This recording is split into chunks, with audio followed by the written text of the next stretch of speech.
No, I'm not having any second thoughts about representing President Trump. It is the proudest thing I could ever do. What I am having second thoughts about is the license that I stand here with that the people in there are supposed to have. I have not spoken because I respect my ethics while I'm on trial. But let me now speak about what has happened. I have sat on trial after trial for months in this state, the state of New York. Attorney General Letitia James, and now this. Weeks. Why? Because President Trump is leading in the polls, and now we see what you get in New York. So don't get it twisted, whoever asked me that question. I am so proud to stand with President Trump. But I am not proud to stand with what I saw in that courtroom. Ms. Hubbard, I'm not finished. Let me just finish and I'll take questions, please. Before I walked into court, that judge decided that every single defense President Trump had, we were not allowed to raise in front of the jury. It is in writing, and I encourage the journalists, the real journalists, to take the minute to look at his orders. There was no proof. And I couldn't prove that she didn't bring in the dress. There was no DNA. There was no expert. My experts were denied. Two of them were denied to come in. They didn't let me bring up that Reid Hoffman funded Ms. Kaplan. And you know what we got in there? That my witness, who was her friend, who said that she is a drug addict and the drug addict is herself. That friend, I found out in there, was paid for by Ms. Kaplan's firm, and that is disgusting. That is a violation of everything I stand for, and that is why I stand with Trump.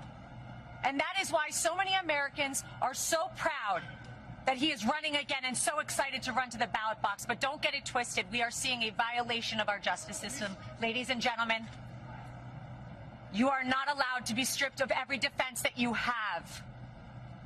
You are not allowed to be told that you can't bring it up.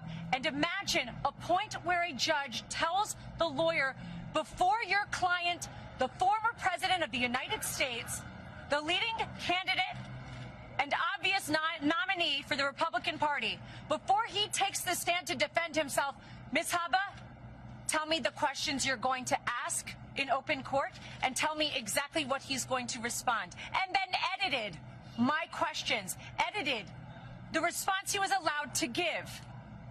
And guess what my client did? He took the stand. He abided by the rules of this corrupt system that I have seen. We will immediately appeal. We will set aside that ridiculous jury. And I just want to remind you all of one thing. I will continue with President Trump to fight for everybody's First Amendment right to speak. Everybody's a right to defend themselves when they are wrongfully accused, and to be able to say, I didn't do it. And to double and triple and quadruple down and say, this is wrong. This is wrong. But we are in the state of New York. We are in a New York jury, and that is why we are seeing these witch hunts, these hoaxes, as he calls them. And this is another one of them. Be brought in New York, in states where they know they will get juries like this.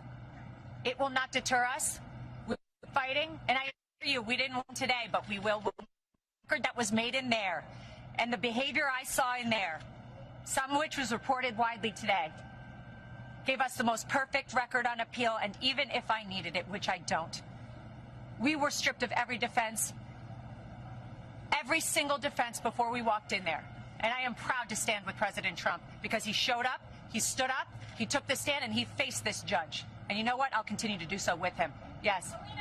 Ms. Hubbard, is the former Of course I've spoken with the president. Ms. Hubbard, is the former president scared now of the consequences of his actions? The former president does not live his life in fear, as you've seen every single day. The former president and probably future president will continue to fight for Americans. Thank you very much, everybody.